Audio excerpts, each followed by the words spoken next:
భారత రాష్ట్ర సమితి శాసనసభాపక్షం మొత్తం మా గౌరవ ఎమ్మెల్యేలు మా గౌరవనీయ శాసన మండలి సభ్యులు అందరం కూడా కలిసి వారికి ఈ రాష్ట్రంలో జరుగుతున్న అరాచక పరిపాలన ముఖ్యంగా ఈ రాష్ట్రంలో ఈరోజు స్వయంగా ప్రభుత్వానికి నేతృత్వం వహిస్తున్న ముఖ్యమంత్రి గారు ఆయన మంత్రివర్గ సభ్యులే ఏ రకంగా ప్రజా సంపదని కొల్లగొడుతున్నారు, ఏ రకంగా ప్రజా సంపదని దోపిడీ చేస్తున్నారు, ఆధార సహితంగా వారికి పూర్తి స్థాయిలో వివరించి విడమర్చి ఆధారాలను కూడా సమర్పించి చర్య తీసుకోవాలని కోరాం. ముఖ్యంగా ఈ రాష్ట్ర రెవెన్యూ మంత్రి పొంగులేటి శ్రీనివాసరెడ్డి గారి కుటుంబానికి సంబంధించిన రాఘవ కన్స్ట్రక్షన్స్ అనే కంపెనీ గత 2.5 సంవత్సరాలుగా నిరాటంకంగా ఎక్కడైతే నిషేధిత ఆజ్ఞలున్నాయో జంట జలాశయాలు గండిపేట, ఉస్మాన్ సాగర్, హిమాయత్ సాగర్ పరిధిలో 10 కిలోమీటర్ల పరిధిలో ఎక్కడా కూడా మైనింగ్ చేయడానికి, క్రషింగ్ చేయడానికి వీల్లేదని నిబంధనలుంటే వాటిని తుంగలో దొక్కారు. అట్లాగే ఓఆర్ఆర్ పరిధిలో కిలోమీటర్ పరిధిలో మైనింగ్ చేయడానికి వీల్లేదనే ఉత్తర్వులుంటే వాటిని తుంగలో దొక్కారు. అట్లాగే వారికి సంబంధం లేని భూమిలో అసైన్డ్ భూమిని చెరబట్టి అందులో ఏ పర్మిషన్ లేదు, మినరల్ డీలర్ లైసెన్స్ లేదు, పొల్యూషన్ బోర్డు నుంచి ఇచ్చే కన్సెంట్ ఫర్ ఎస్టాబ్లిష్మెంట్ కానీ కన్సెంట్ ఫర్ ఆపరేషన్ కానీ లేదు.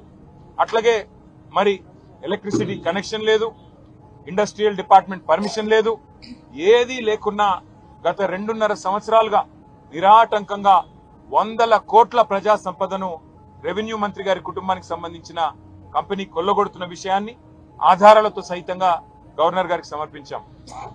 రాష్ట్ర ప్రభుత్వం, రాష్ట్ర ముఖ్యమంత్రి గారు, రాష్ట్ర మైనింగ్ శాఖ మంత్రి గారు ఈ అంశాన్ని మేము శాసనసభలో లేవనెత్తితే, మా శాసనసభాపక్ష ఉపనాయకుడు హరీష్ రావు గారు లేవనెత్తితే వారు స్వయంగా ఒప్పుకున్నారు. అవును, నేరం జరిగింది, తప్పు జరిగింది, చేసింది రాఘవ కన్స్ట్రక్షన్స్ అనే కంపెనీ అనే మాట స్వయంగా ముఖ్యమంత్రి గారు, మంత్రి గారు కూడా ఒప్పుకున్నారు. కానీ మంత్రి గారు తప్పు చేశారు కాబట్టి ఆత్మరక్షణలో పడి ఇవాళ మంత్రి గారిని కాపాడడానికి నానా ప్రయత్నాలు చేస్తున్నారు. అందులో ముఖ్యంగా ముఖ్యమంత్రి గారు ఎదురుదాడికి దిగి మంత్రి గారు చేసిన నేరాన్ని కప్పిపుచ్చే ప్రయత్న భాగంలో వారు అన్న మాట ఏమంటే, గత 10-12 సంవత్సరాలుగా జరుగుతున్న అక్రమ మైనింగ్ మీద విచారణ జరిపిస్తాం, కానీ సిబిసిఐడి విచారణ జరిపిస్తామని చెప్పి ప్రభుత్వం ముందుకొచ్చింది. మేము అడిగింది ఏంది? సభా సంఘం వేయండి, అన్ని పక్షాల శాసనసభ్యులు, శాసన మండలి సభ్యులతో కూడిన ఒక సభా సంఘాన్ని ఏర్పాటు చేసినట్టయితే వాస్తవాలు వెలుగులోకి వస్తాయి. మంత్రి గారితో పాటు 100 అక్రమ మైనింగ్ సంస్థలు ఏవైతే ఈ ప్రభుత్వం, కాంగ్రెస్ ప్రభుత్వంలోని పెద్దలు బినామీల పేర్ల మీద నడుస్తున్నాయో అవన్నీ కూడా బయటకు వస్తాయని చెప్పి మేము సభా సంఘం వేయమంటే, సభా సంఘాలకు విలువ లేదు అంటూ ఇక్కడ శాసనసభ వ్యవహారాల మంత్రి, ముఖ్యమంత్రి స్వయంగా మాట్లాడుతూ ఉన్నారు. వాళ్ళ నాయకుడు రాహుల్ గాంధీ గారేమో జాయింట్ పార్లమెంటరీ కమిటీ కావాలి అని పార్లమెంట్ లో పట్టుబడతారు. అదానీ వ్యవహారం మీద వెంటనే సభా సంఘం వేయండి అని చెప్పి పార్లమెంట్ లో అడుగుతారు. ఇక్కడ మాత్రం వారి పార్టీకి సంబంధించిన నాయకులు సభా సంఘాలకు విలువ లేదు అన్నట్టుగా మాట్లాడుతూ ఉన్నారు. మేము సభా సంఘం వేయండి, లేదా ఒక సిట్టింగ్ హైకోర్టు జడ్జితో విచారణ జరిపించండి, దేనికైనా మేము సిద్ధమని చెప్పాం. 10-12 ఏళ్లుగా జరిగిన అన్ని కూడా బయటికి తీస్తామని చెప్పి హుంకరించే ప్రయత్నం, బెదిరించే ప్రయత్నం చేస్తే నిరాటంకంగా చేసుకోండి, మా ప్రభుత్వంలో ఎలాంటి తప్పులు జరగలేదు, మీరు ఎలాంటి ఎంక్వైరీ చేసినా మాకు అభ్యంతరం లేదని చెప్పి కూడా శాసనసభలో చెప్పడం జరిగింది. అట్లాగే మేము పట్టుబట్టింది సభా సంఘం కోసం లేదా ఇండిపెండెంట్ జ్యుడిషియల్ ఎంక్వైరీ కోసం అయితే సిబిసిఐడిని అడ్డం పెట్టుకుని మరి మంత్రి గారిని కాపాడే ప్రయత్నం రాష్ట్ర ప్రభుత్వం చేస్తా ఉంది. సరే, సిబిసిఐడి అనేది రాష్ట్ర ప్రభుత్వ ఆధీనంలోని, రాష్ట్ర హోంశాఖ ఆధీనంలోని ఒక విభాగం.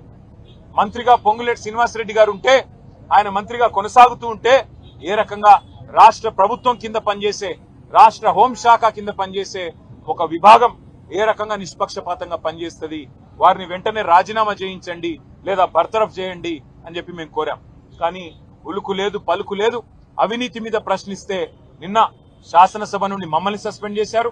ఇవాళ మా శాసన మండలి సభ్యులందరినీ, మా ఫ్లోర్ లీడర్ గారిని, మా కౌన్సిల్లో మా ఆపోజిషన్ లీడర్ గారిని, మొత్తం శాసన మండలి సభ్యుల్ని, వారిని కూడా ఈ రోజు నియంతృత్వ పోకడలను తలపిస్తూ వారిని కూడా సస్పెండ్ చేయడం జరిగింది.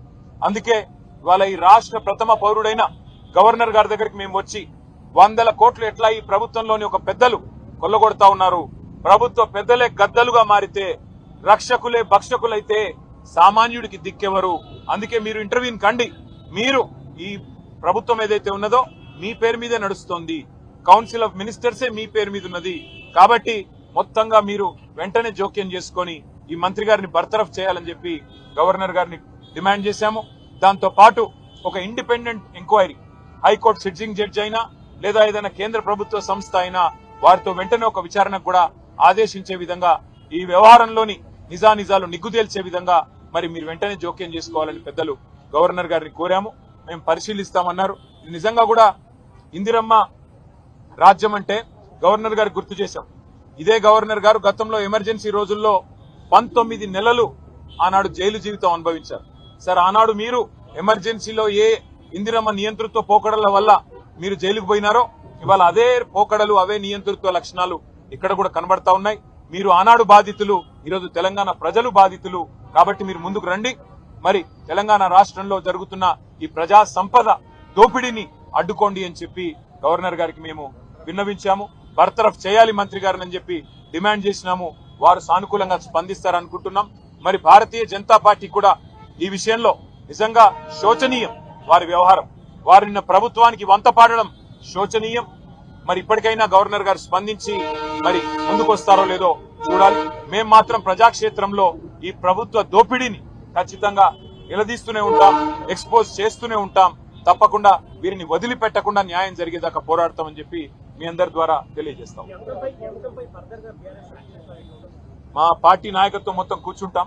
ఎక్కడెక్కడైతే ఇవన్నీ జరుగుతా ఉన్నాయి అక్రమాలు, వాటికి సంబంధించి ఏ రకంగా ప్రజాక్షేత్రంలో కార్యాచరణ ఉండాలనేది ఆలోచించుకుంటాం. ఎందుకంటే ఇవాళ అసెంబ్లీకి చివరి రోజు, మమ్మల్ని ఎట్లాగో సస్పెండ్ చేశారు, మమ్మల్ని మా కౌన్సిల్ మెంబర్స్ ని. కాబట్టి పార్టీగా కూర్చుని ఆలోచించుకుని నిర్ణయం తీసుకుంటాం. ఇవాళ ఉదయం ఇంకొక ఎపిసోడ్ కూడా ఎక్స్పోజ్ చేశాము. ఇంకా బాధితులు చాలా మంది మమ్మల్ని కాంటాక్ట్ చేస్తా ఉన్నారు. తప్పకుండా ఇంకా చాలా విషయాలు వెలుగులోకి తీసుకొస్తాం. Thank you.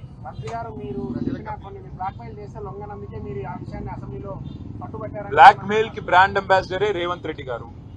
ఆర్టీఐ అనే ఒక చట్టాన్ని అడ్డంగా పెట్టుకుని రైట్ టు ఇన్ఫర్మేషన్ ని రూట్ టు ఇన్కమ్ గా మార్చుకున్నదే రేవంత్ రెడ్డి గారు. కాబట్టి బ్లాక్ మెయిల్ ఆయనకు తెలిసినంతగా ఈ దేశంలో బహుశా ఎవరికి తెలియదు. కాబట్టి ఆయన మాట్లాడితే దయ్యాలు వేదాలు వల్లించినట్టుంటది. అంతకంటే ఎక్కువ నేను చెప్పను.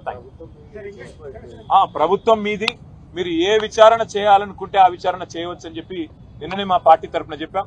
మీరు ఏ ఎంక్వైరీ ఏ అంశం మీద వేయాలనుకున్నా మేము దాన్ని స్వాగతిస్తాము, సహకరిస్తాము.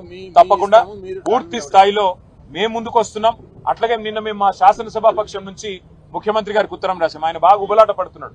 మీరిద్దరు ఉత్తరం రాయండి, నేను ఎంక్వైరీ చేస్తా అన్నాడు. మీ ఇద్దరం కాదు, మొత్తం 40 మంది ఉత్తరం రాసినాం. చేయండి, ఏ ఎంక్వైరీ చేస్తారో చేయండి.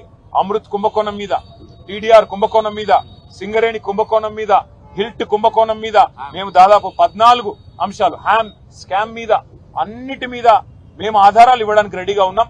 ఏ ఎంక్వైరీ చేస్తావో అయ్యాయి, మొత్తం ఆధారాలు మీ చేతుల్లో పెడతాం.